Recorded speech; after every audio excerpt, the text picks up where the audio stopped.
about real ball. That's what this real is. ball, dog. That's what I'm talking about. Ball knowers talking about O-line play. Me and Mad Dog both peak, dog. He peaked with you. I peaked with y'all. We got O-line talk. I mean, God, I'm out. Golly. Y'all be good. Bye. I'm walking off. You did your work. It's been good. Himbo, we finished, dog. We done it. Hey, I'm going to take my shoes off and leave them right there because I'm retired. I'm out. You can go. Already plummeted by talking about offensive line play. Yeah, that's all right. I need to what's the word? Purify our group now by talking about Jerry Jones and Okay. We're back to the NFL coaching carousel. We're back. No more of this. Nice try, Jeff. No more of this real ball.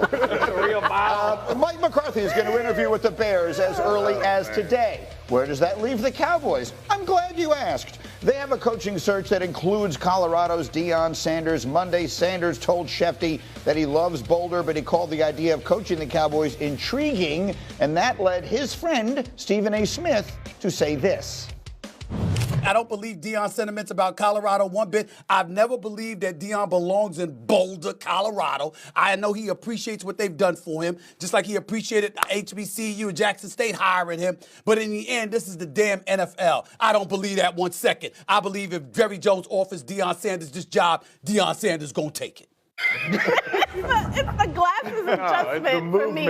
It's the go take it. Go take it. I agree. I agree with him. Yeah. I think there are so many reasons why this fit makes sense. I know everyone thinks that I only want it for my own selfish interest. For sure. And I'm not going to lie, there is obviously some of that, but I also think it is a dream team. Yeah. I think, look, put yourself in Jerry Jones' position. You're an 82-year-old billionaire. What is it you like more than anything else in the world is attention. Mm-hmm. And I get that you guys all think, oh, well, Deion would take his attention from him. Deion will only multiply the attention that the organization gets in the first place. You want us talking about get up about every single morning? You want us talking about your team every single day? Yeah. That's what we'll do.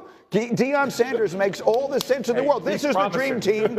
I'm calling them Jerry on. That's the couple's name. And it's going to happen, and Andrew Hawkins is going to tell you why. A big dog in a room can smell another big dog in a room. There's going to be a mutual respect there. What I look for when I look at a head coach for the Dallas Cowboys is, can they handle the spotlight? Can they handle the attention? Can they continue to coach with all the extra scrutiny that comes with being with the Dallas Cowboys and having that star on the helmet of your players? Those are all checked yeses for Deion Sanders. The other part to your point is, can he coexist with somebody who also demands just as much, if not more, attention? And I would say yes. The thing about Jerry Jones is, anybody who's played there, they say he is incredibly loyal. Yes. So once you're a Cowboy for life. Mm-hmm. And that's how Michael Irvin, that's how Deion Sanders, that's how Troy Aikman, anybody who's been in that building thinks. So when Jerry Jones, where typically if it's Bill Belichick, I would question that, two heads who can exist.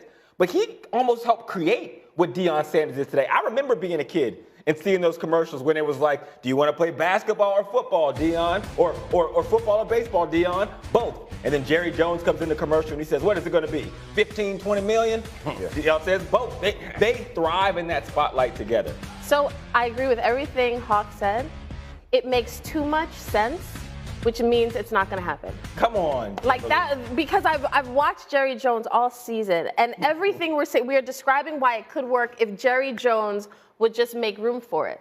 And that's the one thing he hasn't done. He hasn't said, yes, I have messed up, but I'm going to bring in people who I can say, you know what, let me listen to him. And when you look at the track record of coaches, like to me, it wouldn't surprise me if it is a Kellen Moore or if it ends up being like a Jason Witten. Like you talk about loyalty, like the guys that have ties to the organization.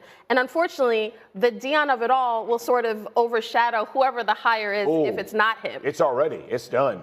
It's done. Whoever's getting the job is going to be like, if it ain't Deion, they're limping in that press conference, right? Just limping in, like, just get it over with, say a few words and move on, because the comparison already has gotten a mountain of attention. You're selling me, Greeny. Come on, Nick. I still think it's probably in an hour. Because I'm just sobering up from last night. Yes, sir. Get some good answers out. I think that the more I think about it, the more I hear us talking about it, and we know that Jerry Jones is sensitive to these things. You're making a case for why it makes sense. I think that it doesn't make sense to him before this, but it makes sense to have all this conversation about it. And then it's happening. And to your point, like they're not in the playoffs. And we're talking about him a lot. And you're right. If he hires Deion Sanders, then there's no week, there's no hour, there's no 30-minute segment on any show about sports in America where we're not going to say something about the Dallas Cowboys. And I think that does matter to Jerry Jones. And here's the other thing. I think Deion would take the job, but what stopped me before is thinking Jerry wouldn't offer it. Yeah. Here's the thing. Deion saying, you know when somebody comes to you, approaches you, they're interested, and you are not interested in them. It is a quick slam the door, like, no, thank you. Same way Mike Tomlin was like, save your time, I'm not worried. The fact that Deion was like, it's intriguing. Like that to me, it's like the door is open just enough. Where if I'm Jerry Jones, like, get in there, Jerry. Get in there and close this deal. And Jerry reached out to him. I mean, we've reported he has reached out to him. Here's the thing. A few days ago, the Cowboys didn't think that they would be searching for a head coach. So now they're in this position. I think, by next week, hopefully there will be some movement as far as who are they bringing in? What is happening? I think it's clear that Deion should be the guy at this point, but I don't trust Jerry. Look, every other team that has a coaching vacancy, like the New York Jets, the team that I follow, they've interviewed 400 people. I mean, it's incredible how many interviews are going in and out, and all of these teams, the Cowboys have not done that. Jerry has something up his sleeve. I don't know what it is, but he is the master showman. He is the most performative. He's going to wait till night one of the draft and get a head coach. He's going to do something that makes people talk. And look, maybe he's waiting for Kellen Moore's team to get eliminated or something. Of course, all that is possible. All I'll say is, if Stephen A. Smith is going to lower his glasses and say, if they offer Deion that job, he'll take it, that carries some weight with me. No doubt. And I think Jerry should do it. So we'll wait and see. We'll leave it there for the moment.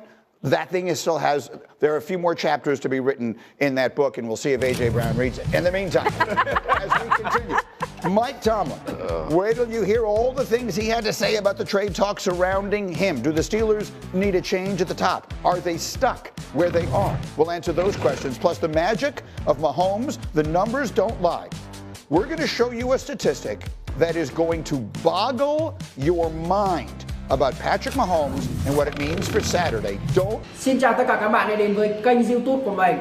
Video ngày hôm nay mình sẽ lại đi tô màu những bức tranh con vật, động vật và những bức tranh phong cảnh gì đấy cho các bạn xem nha. Đây là những bức tranh mà mình đã tô màu xong rồi này các bạn ạ. Ở đây là trên bàn của mình còn rất nhiều những sản phẩm của mình đã chuẩn bị tô màu các bạn đây. Nhưng mà tô màu thì không thể thiếu được những hộp sáp màu này. Đây, những chiếc màu đài màu sắc này các bạn ơi. Và bây giờ các bạn hãy cùng theo dõi mình tô màu cho sản phẩm nha. Xin chào tất cả các bạn. Mình làm tiếp tục tô màu nhé bạn. Mình làm tô như các bạn